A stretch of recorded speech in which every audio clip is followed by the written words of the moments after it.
ہے سیاسی جماعتوں کے، جس طرح کہا گیا آپ نے شروع میں کہا یا نبیل گبول صاحب نے کہا کہ سیاسی جماعتوں کے ملیٹنٹ ونگز موجود ہیں جو آپس میں لڑتے ہیں. یہ ٹرف وار بھی ہے کہ کون کراچی کا بڑا چودھری ہے.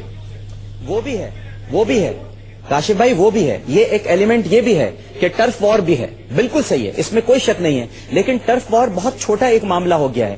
اس کے پیچھے جو اصل ایک بڑا جو ایک مانسٹر کھڑا ہو رہا ہے وہ دیکھنے والی بات ہے. میں یہ نہیں کہہ رہا کہ یہ نہیں ہے، بالکل اس طرح سے علاقے تقسیم ہے، گولیاں چل رہی ہیں، قتل و غارت ہو رہا ہے، لاشیں پھینکی جا رہی ہیں، برتری کا دعویٰ ہے، احساس برتری، اور یہاں پر اس شہر پر ہمارا قبضہ. بالکل آپ صحیح فرما رہے ہیں، درست ہے. لیکن میں آپ کو صرف براڈر پرسپیکٹو بتا رہا ہوں کہ جو میں دیکھ رہا ہوں، جو مجھے دکھائی دے رہا ہے. ورنہ اس طرح تو اگر ہم ایک دوسرے کو کہتے رہیں گے پختون، بلوچ، مہاجر، سندھی، تو یہ تو پھر مسئلہ حل نہیں ہوگا. یہ تو پھر لسانیت کی آگ پھیلتی جائے گی، عصبیت پھیل جائے گی. یہ تو بڑا مسئلہ ہو جائے گا. ہمیں بچانا ہے اس سے. ہمیں نہیں کہنا کہ ہمیں یہ نہیں کہنا چاہیے کہ قومیں لڑ رہی ہیں. ہم اس لیے تو کہہ رہے ہیں کہ کیانی صاحب خدا کا واسطہ آپ تشریف لائیے، بجائے اس کے کہ کسی اور کو آنا پڑے. بالکل ٹھیک ہے یہ. لیکن شاہی سید صاحب نے جو بات کی، میں شاہی سید صاحب کے پاس جاؤں گا تھوڑی دیر کے لیے. شاہی سید صاحب، آپ نے کہا کہ پختونوں کو چن چن کر مارا گیا. جب میں نے کہا کہ مارنے والے تو ہر قوم سے ہیں، تو آپ نے کہا جب پختونوں کو چن چن کر مارا گیا تو پھر پختون بھی آگے سے ماریں گے. تو اس کا مطلب تو یہ ہوا کہ یہ قومیتوں کی لڑائی بھی ہے، یہ علاقوں کے لیے لڑائی بھی ہے، یہ سیاسی جماعتوں کی لڑائی بھی ہے. اس میں ڈاکٹر عامر لیاقت حسین صاحب کا نقطہ لے آتا ہے کہ اس کو فیول کون، اس کے پیچھے پٹرول اس پر کون ڈال رہا ہے. شاید وہ کوئی عالمی سازش بھی اس کے اندر اس کا حصہ ہو. لیکن کیا پولیس، اب ہم نے تو یہ دیکھنا ہے کہ اس مسئلے کا حل کیا ہے. ڈاکٹر صاحب میں آپ کے پاس آؤں گا. پولیس کیا مسئلے کا حل بن سکتی ہے جیسے پیپلز پارٹی کہتی ہے؟ شاہی سید صاحب، پولیس مسئلے کا حل بن سکتی ہے کیا؟ انہوں نے کہا، نبیل گبول صاحب نے، پولیس کے پاس بھی وہی ہتھیار ہیں جو فوج کے پاس ہیں. لیکن پھر پولیس کیوں ناکام ہے اس وقت؟ کاشف، یہ تو حقیقت ہے کہ پولیس میں سیاسی بنیادوں پہ بھرتی بھی ہے، اور یہاں پہ ایسے افیسر ہے کہ وہ باقاعدہ تنظیم کا نام لیتے کہ میں پلان تنظیم کے بندہ ہوں، میں اس کے لیے کام کرتا ہوں. اگر یہ پروف کے ساتھ میں ثابت کر دوں، یا ابھی ریسنٹلی ایک ہفتہ پہلے ایک ایریا ہے نازآباد 2 نمبر پہ، وہاں پہ گرنیڈ کو پھینکے گئے، نوٹ گرنیڈ، جہاں پہ رینجرز کی پولیس بھی نیچے کھڑی تھی، بلڈنگ پہ لگ کے نیچے لوگ 3 بندے شہید ہو گئے. تینوں پشتو بولنے والے تھے.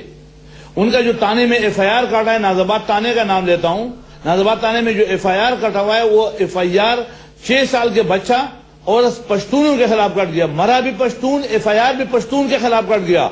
اب ایسی کالی بیڑیں اگر پولیس میں ہے، جو میں میڈیا کے توسط سے دنیا کو بتانا چاہتا ہوں کہ 6 سال کا بچہ، اگر آپ چاہیں تو میں اس کو آپ کو ٹی وی پہ ابھی دکھا بھی سکتا ہوں.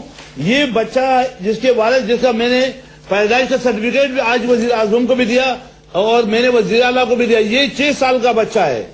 ایف آئی آر میں 302 کا کیس میں اس کا ایف آئی آر میں نام آ گیا.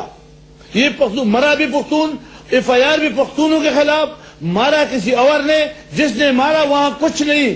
تو اگر آپ اس پولیس سے کرو گے تو میں کیسے مانوں کہ تم انصاف دو گے؟ پہلے تو پولیس کی آپریشن کرو کہ اس سے سیاسی بھرتی، سیاست والا نکال دو، مجھے کوئی اعتراض نہیں. لیکن اگر آپ نے وہ لوگ رکھے کہ جو میں فلانے پارٹی کا ہوں یا فلانے پارٹی کی فکر ہوں، تو پھر آپ اسے توقع کیا کرو؟ اسی یہی وجہ ہے کہ ہم کہتے ہیں کہ اکراس دی بورڈ کچھ ایسے ادارے رینجرز سے کرو، رینجرز سندھ سے منگاؤ، نہیں تو فرنٹیئر پنجاب سے کہیں اور بلوچستان سے پولیس منگاؤ، نہیں تو فوج سے کوئی بڑے چند دنوں مہینے کے لیے آ جائے. اکراس دی بورڈ ڈیویفنائزیشن کرے، اسمبلی میں قانون کے مطابق بل پاس کرے، اس میں 15 دن 10 دن کا ٹائم دے دے، لیکن سزائیں دے. اور آپ کے توسط سے سب سے پہلے میرے پارٹی سے شروع کرے، پہلے میرے قوم سے شروع کرے. لیکن اس سے بعد وہاں تو چلے جائے جہاں سے کام شروع ہو رہا ہے. اب پچھلے 2 سالوں میں 5000 پختون اپنے دکانوں سے، ہارڈ ویئر دکان، قالین کے دکان، چائے کے ہوٹل، لکڑی کے ٹال، بلاک کے تلے سے بے دخل ہے. میں ابھی ریسنٹلی 1 ہفتے پہلے کا 53 آدمیوں کا لسٹ دکھاتا ہوں، اس میں فون نمبر بھی اگر آ جائے. ان کو فون کر کے ان کو اپنے گھروں سے نکالا گیا. یہ 35 پشتون صرف اپنے